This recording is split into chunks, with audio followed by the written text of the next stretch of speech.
안녕하세요. 오늘도 사연살롱을 찾아주셔서 감사합니다. 40대 후반의 여성이에요. 저는 정말 어려운 집안에서 자랐어요. 다른 아이들처럼 학원도 다니지 못했죠. 그러다 보니 자연히 또래 아이들과 어울릴 시간이 별로 없었고 집에서 혼자 노는 시간이 많았어요. 언젠가 엄마가 마론 인형을 하나 어디서 얻어다 주셨는데 그 인형이 얼마나 소중했는지 매일 끼고 살았어요. 부모님이 일을 나가고 혼자 있을 때는 인형을 맞은편 상위에 앉혀놓고 밥을 먹기도 했어요. 인형은 제게 제일 좋은 친구였어요. 한 번은 옷이 뜯어졌는데 엄마가 집에 안 계셔서 어쩔 줄 모르고 발을 동동거리고 있었더니 옆집 할머니가 옷을 꿰매주셨어요. 저는 그날 할머니한테 바느질하는 걸 배웠고 그게 너무 재미있어서 조각천을 모아서 인형 옷을 만들기 시작했어요. 처음에는 서툴고 엉망이었지만 하나 둘 만들수록 실력이 늘어서 나중에는 제법 괜찮은 옷들을 만들 수 있었어요.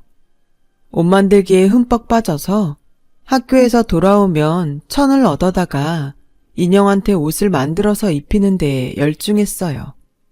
그러다가 제가 고1 때 집에 어려움이 닥치게 됐어요. 아버지가 갑자기 쓰러져서 입원을 하게 되셨어요. 중학교 때까지는 아무리 어려워도 제가 학교 다니고 용돈 받는 게 힘들 정도는 아니었는데 아버지가 입원하신 다음부터는 전과는 비교도 안 되게 어려워졌어요. 저는 당장에 학교를 그만두고 일자리를 찾겠다고 나섰지만 엄마가 엄청 말리며 반대하셨어요. 요즘 세상에 대학도 아니고 고등학교를 그만두면 뭘 해먹고 살려고 그래. 절대 안 돼. 엄마가 어떻게든 해볼 테니까 무조건 학교 다녀. 어릴 때부터 학원 하나 제대로 보내본 적 없는 것도 미안한데 학교까지 그만둔다고 하면 엄마 진짜 못 살아. 아빠 아프신 건 어쩔 수 없는 거야. 그러니까 그 짐을 네가 지려고 하지 마. 알았어? 라는 간곡한 말에 저는 학교를 계속 다녔어요. 엄마가 밤낮으로 일을 하며 아버지 병간호를 했지만 아버지는 다시 일어나지 못하시고 몇 개월 후 돌아가셨어요. 엄마는 장례식 내내 서럽게 많이 우셨지만 그 이후에는 한 번도 눈물을 보이지 않으셨어요. 민영아, 너 마음 단단히 먹고 공부해. 내가 대학은 자신이 없어. 네가 벌면서 다녀야 될지도 몰라. 그래도 어떻게든 고등학교는 끝내게 해줄 거야. 절대 다른 마음 먹지 말고 학교 다녀야 돼. 사실 아버지 병원비 때문에 집에 빚이 많아서 저는 정말 학교를 관둘 생각을 하고 있었어요. 엄마가 그걸 눈치채셨는지 몇 번이고 다짐을 받으시더라고요. 그 이후 엄마는 악착같이 일을 하셨어요. 저도 엄마 뜻에 따라 학교를 열심히 다녔어요. 공부를 잘하는 편은 아니었지만 그래도 중상위권은 됐어요. 하지만 어정쩡한 대학을 가는 건 아니다 싶더라고요. 저는 하루라도 빨리 돈을 벌어서 엄마의 부담을 덜어드리고 싶었거든요. 그래서 고등학교를 졸업하고 바로 동대문 시장 안에서 수선을 주로 하는 의상실에 취직을 했어요. 워낙 옷 만드는 걸 좋아해서 그쪽 일이 하고 싶었고 잘할 수 있을 거라는 자신도 있었어요. 저는 옷을 수선하거나 예전 옷을 요즘 스타일로 고치는 걸 배웠어요. 인형 옷만 만들다가 진짜 사람들이 입는 옷을 만드니까 어려운 점도 있었고 새로 배우는 것도 많았어요. 홈질이나 휘겁치기도 다시 배웠는데 사장님은 제가 손이 빠르고 금방 익힌다고 좋아했어요. 어릴 때부터 옷 만드는 걸 좋아했던 게 소질이 있어서 그랬던 것 같아요. 저는 일을 하면서 사장님이 옷을 디자인하는 것도 어깨 너머로 배웠어요. 디자인 책을 사다가 열심히 보면서 혼자 공부도 많이 했고요. 그리고 밤을 새워 하나씩 제 옷을 만들어 보았어요. 처음에는 시간이 정말 많이 걸렸는데 그렇게 하다 보니 나중에는 점점 빨라지더라고요. 어느 날 제가 만든 코트를 입고 갔더니 사장님이 괜찮다고 하시더라고요. 민영 씨, 우리 이거 만들어서 팔아볼까? 여기까지 살아오는 사람은 많지 않을 테니까 하나만 걸어놓고 몇 개 만들어서 옷가게에 줘보자. 정말요? 너무 좋긴 한데 제가 만든 옷을 살 사람이 있을까요? 내가 팔자고 하면 되는 거야. 여기서 내 짬밥이 20년이야. 옷 보는 안목도 없겠어? 그냥 몇 벌만 만들어서 시험해보자는 거니까 부담 갖지 마. 사장님의 설득에 저는 그러자고 했고 제가 만든 옷을 한쪽에 걸어놓게 됐어요. 그리고 며칠 후 옷 도매 가게에서 연락이 왔어요. 사장님이 놓고 간 코트 다 팔렸어요. 이거 몇 장 더 있어요? 좀 더 갖다 놓으면 좋겠는데?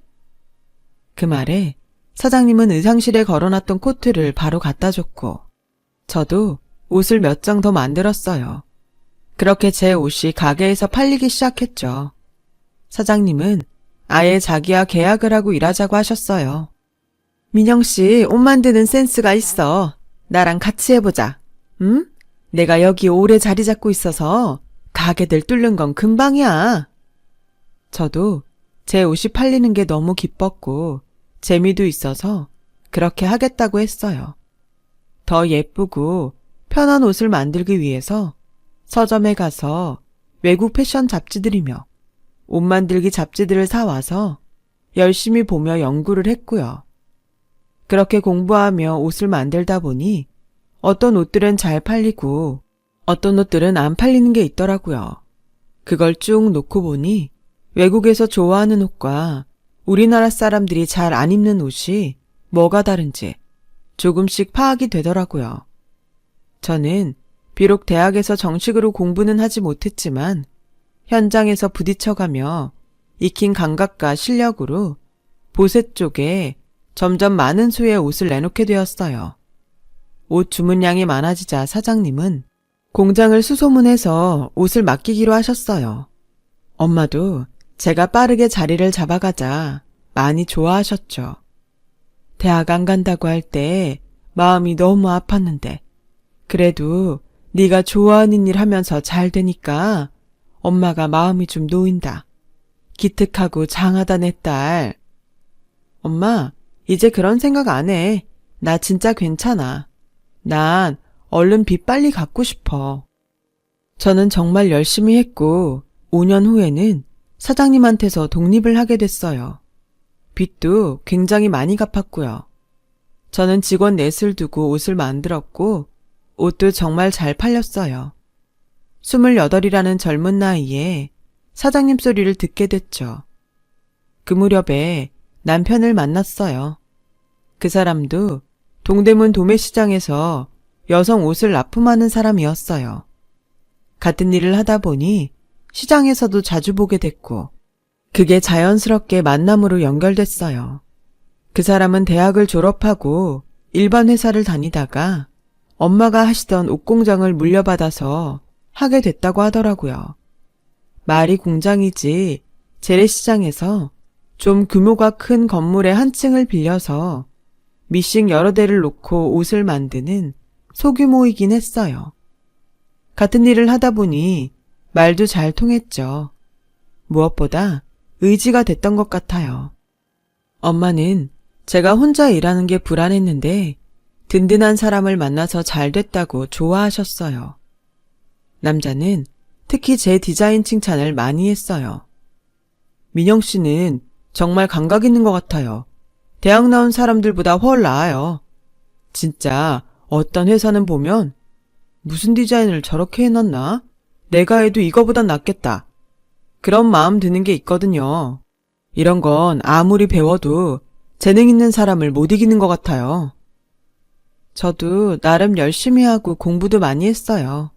성욱 씨 말처럼 대학을 나온 건 아니지만 그래서 더 열심히 한 것도 있죠. 재능이 있다기보다 제가 좋아해서 더 잘하고 싶어서 노력한 거예요. 라고는 했지만 절 칭찬해주는 게 속으로는 기뻤어요. 저와 남자는 8개월 정도를 만나다가 결혼을 약속하게 됐고 양쪽 집에 인사를 드리고 상견례를 했어요. 남자도 아버지가 돌아가시고 어머니만 계신다고 했어요. 상견례에서 남자 어머니는 제가 마음에 든다는 얘기를 계속 하시더라고요. 제가 듣기 민망할 정도로 칭찬을 하셨죠. 어쩜 저렇게 우리 집에 딱 맞는 며느리감이 나타났는지 자다가도 신기해서 일어난다니까요.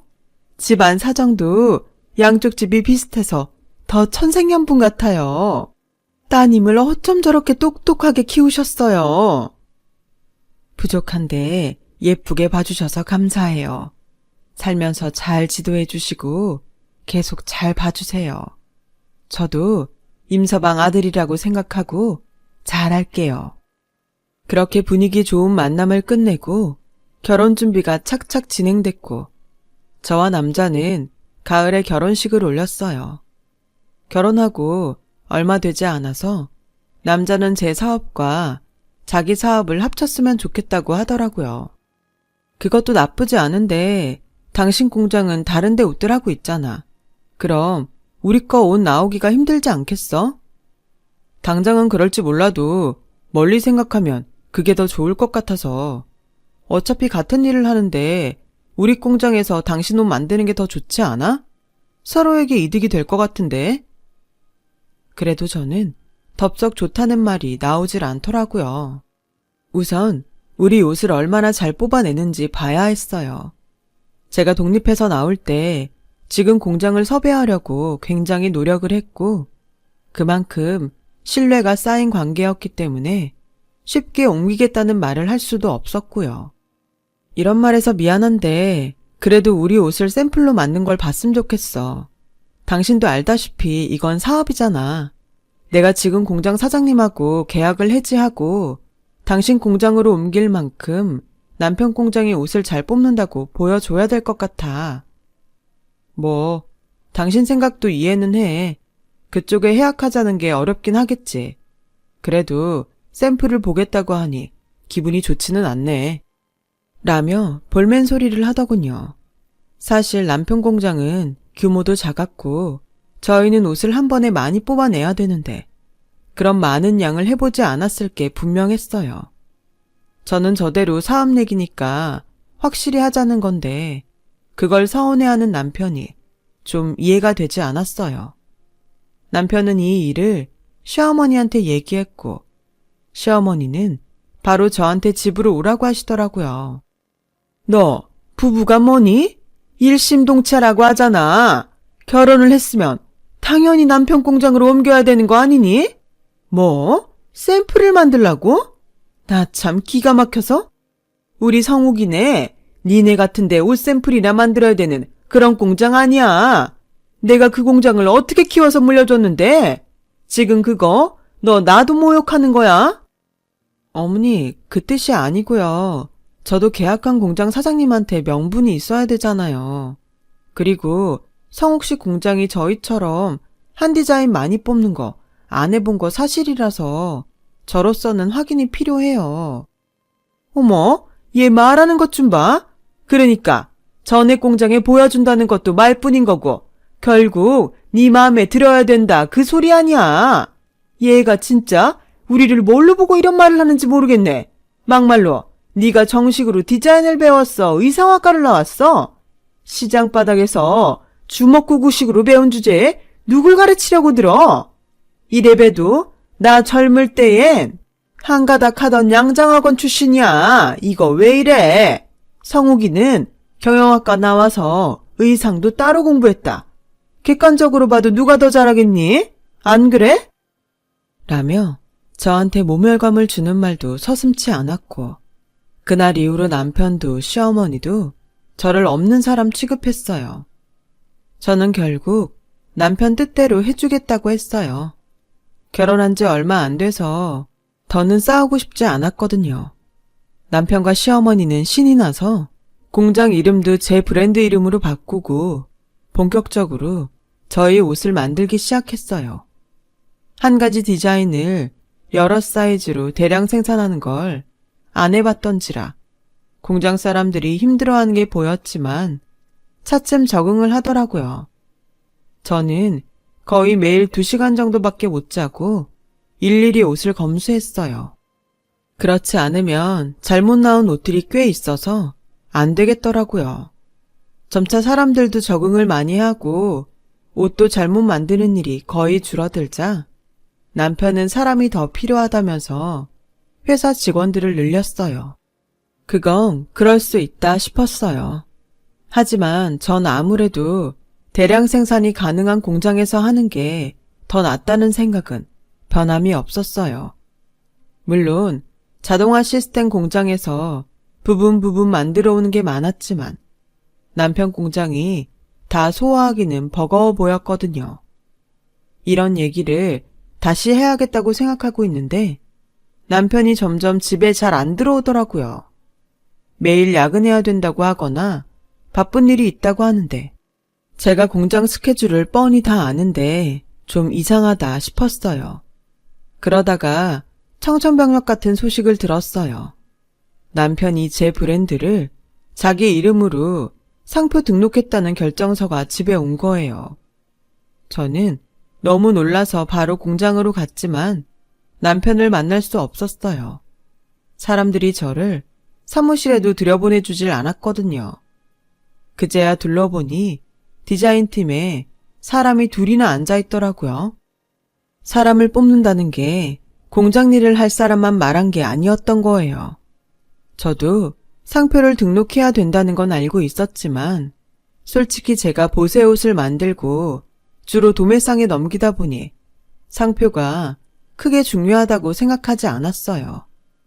남편은 제 브랜드를 찾는 단골들이 꽤 있다는 걸 알고 자기 이름으로 상표를 등록하고 대학가에 가게까지 계약했더라고요. 그런 걸 저하고 상의도 한마디 안 하고 독단적으로 했던 거예요. 저는 쏙 빼놔야 했으니 당연히 말을 안 했죠. 그제야 남편과 시어머니가 자기네 공장에서 옷을 만들라고 그렇게 사람을 괴롭힌 이유를 알겠더라고요. 남편과 연락이 되지 않아서 시어머니에게 연락을 해봤지만 역시나 받지 않더군요. 앉아서 당할 수만은 없다는 생각에 시댁으로 찾아갔어요. 근데 남편이 어떤 여자와 같이 나오고 뒤에 시어머니도 나오더라고요. 남편과 여자는 바로 같이 차를 타고 떠났고 시어머니는 다시 집으로 들어갔어요. 저는 얼른 뛰어가서 대문을 붙잡았어요. 어머 깜짝이야. 왜 이러니 너? 무슨 일이라도 있어? 사람 놀랐잖아. 어머니, 저 사람이랑 같이 가는 여자 누구예요? 그리고 어머니도 제 브랜드 남편이 자기 이름으로 등록한 거 아셨죠? 어떻게 저한테 한마디도 안 하실 수 있어요? 저분은 이제 우리가 회사 모양을 갖춰야 되니까 투자해 줄 뿐이야. 젊은 나이에 어찌나 능력이 좋은지 아주 자금력이 말도 못하겠더라. 그래서 내가 집으로 초대 좀 하라고 했어. 잘 부탁드린다고 하려고. 너 네 브랜드 성욱이가 등록한 게 그렇게 문제냐?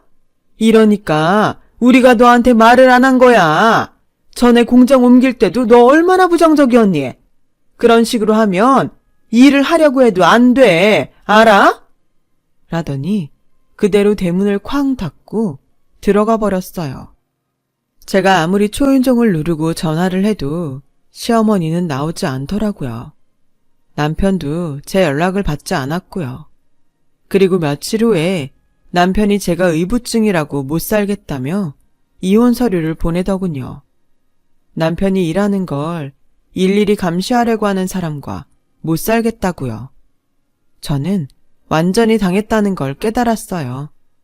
처음 만날 때부터 의도적이었던 건 아닐까 하는 생각도 들었죠. 그건 저 혼자 생각이었지만 언젠가부터 두 사람 마음이 변한 건 확실했어요. 저는 이혼을 하고 친정으로 돌아왔고 엄마는 저보고 다시 시작할 수 있다며 격려해 주셨어요. 우리가 얼마나 어려운 순간들을 많이 넘기고 여기까지 왔니? 이것도 이겨낼 수 있어. 그리고 민영이 너 능력 있어. 걱정하지 마. 저는 그 말에 용기를 내서 다시 시작했어요. 엄마는 제가 옷을 만들 수 있는 작업실을 마련해 주셨어요. 저는 옷을 만들어서 전에 같이 했던 사장님께 보내드렸고, 사장님은 자기네 옷을 팔면서 제 옷도 매대에 같이 놓아주셨어요. 그것만도 너무 감사했죠. 하지만 저는 다른 방법도 생각해야 되겠다 싶었어요. 그때 인터넷 쇼핑몰이 인기가 많아지고 있어서 저도 인터넷에서 옷을 팔아봐야겠다고 생각했어요. 그래서 프리랜서 웹디자이너를 소개받아서 홈페이지를 만들고 모델 지망생들에게 일당을 주며 옷 사진을 찍어 올렸어요. 몇 개월은 거의 수익이 나지 않아서 포기를 해야 되나 싶었는데 제가 만든 옷을 입어본 사람들이 하나 둘 다시 찾아주었고 그러면서 입소문이 나기 시작했어요. 저는 더 공격적으로 여기저기 온라인 마케팅을 했습니다. 비용도 만만찮게 썼었죠. 혼자 밤을 새가며 일을 했어요. 그러다가 어떤 사람이 블로그에 제가 만든 옷을 입고 올렸는데 그게 반응이 좋아서 더 많은 사람들이 쇼핑몰에 가입을 했죠. 그렇게 쇼핑몰은 인기가 많아졌고 저는 직원들을 고용해서 세계적으로 운영을 해나갔어요. 저희 쇼핑몰에서 액세서리와 구두를 팔고 싶다는 동대문 도매상분들이 있어서 그분들과도 계약을 맺었죠. 엄마 말씀대로 저는 다시 일어났어요. 이렇게 보면 금방 쑥쑥 큰 것 같지만 어려움도 있었고 혼자서 마음고생도 꽤 했어요. 전 남편에 대한 배신감도 컸죠. 그래도 모든 걸 다 이기고 또 해냈다는 사실이 너무 기뻤어요. 쇼핑몰이 안정적으로 접어들기까지 꽤 오랜 시간이 걸렸어요. 그러던 어느 날 엄마와 교회로 식사를 하러 갔는데 거기서 뜻밖의 사람을 만났어요. 전 남편이었는데 그 사람이 거기서 허드렛 일을 하고 있더라고요. 저는 알고도 못 본 척했지만 엄마는 너무 놀라서 아는 척을 하셨더라고요.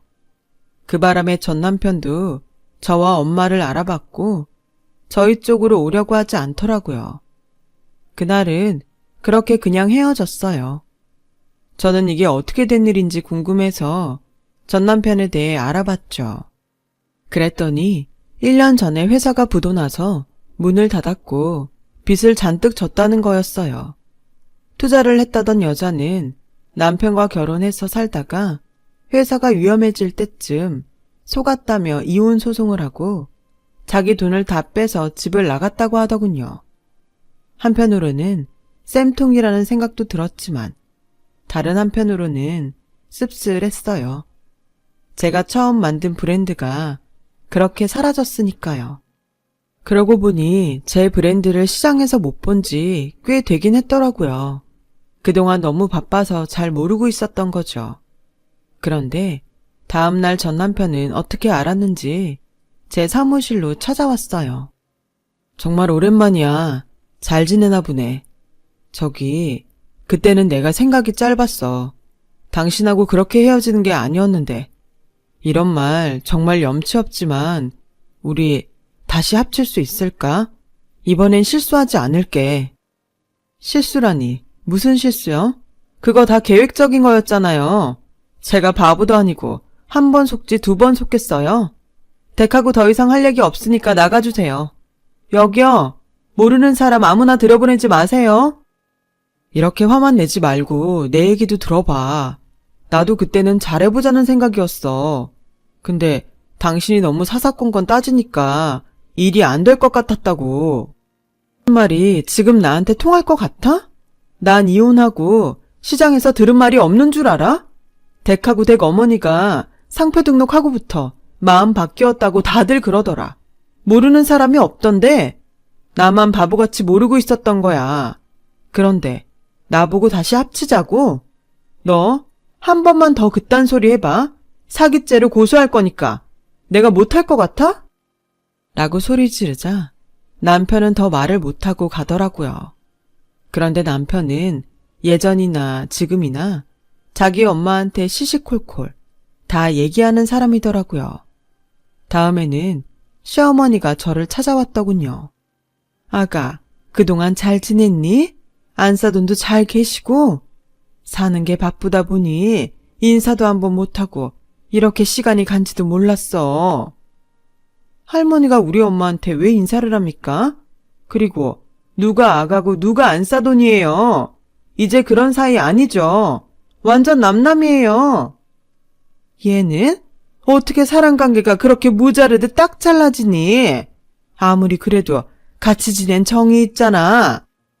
결혼하고 살 때도 저한테 자기네 공장으로 안 옮긴다고 막말 함부로 하던 사람이 그러니까 되게 어색하네요.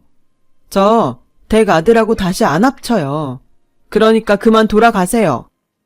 라고 하자 시어머니는 제 앞에 무릎을 꿇고 싹싹 빌더라고요. 정말 미안하다. 우리가 잘못했어. 한 번만 다시 생각해 볼 수 없겠니? 우리한테도 기회를 주려무나. 제가 이만큼이라도 성공하지 않았으면 댁들이 내 앞에 와서 그런 말을 했을까요? 아니죠. 제가 고졸이라고 그렇게 모욕해놓고 제 거 다 뺏어갔으면 염치라는 게 좀 있어 보세요. 오늘은 제가 참는데 다시 또 찾아오면 그땐 정말 가만 안 있어요. 시어머니는 그래도 기회를 달라고 했지만 저는 거절했죠. 전 남편이 다시 찾아왔을 때에는 경비원을 통해서 회사에 들어오지 못하게 했어요. 두 사람은 몇 번 저한테 연락을 했지만 제가 다 끊어버렸거든요. 그러고 나니 다시 찾아오지도 않고 연락도 없더라고요. 그 후 두 사람이 어떻게 됐는지는 저도 들은 게 없어요. 저는 40이 돼서 저처럼 이혼한 남자와 재혼을 했어요. 한때는 다시는 결혼을 하지 않겠다고 마음 먹었는데 너무 따뜻하고 좋은 사람을 만나서 생각이 바뀌었어요. 남편은 중학교 선생님이고 가정적인 사람이에요. 엄마한테도 잘하고요. 지금은 행복하게 잘 살고 있답니다. 열심히 산 보상을 이제야 받는 기분이에요. 다들 건강하고 큰 문제 없으니 그게 가장 큰 복인 것 같고요. 들어주신 분들 모두 감사드리고요. 다들 행복하시고 행운이 많이 찾아오면 좋겠어요. 건강이 최고입니다. 항상 건강하시고요. 여러분, 사연 댓글에 응원과 현명한 조언 부탁드려요. 좋아요와 구독은 저에게 큰 힘이 됩니다. 오늘도 좋은 일 가득하세요.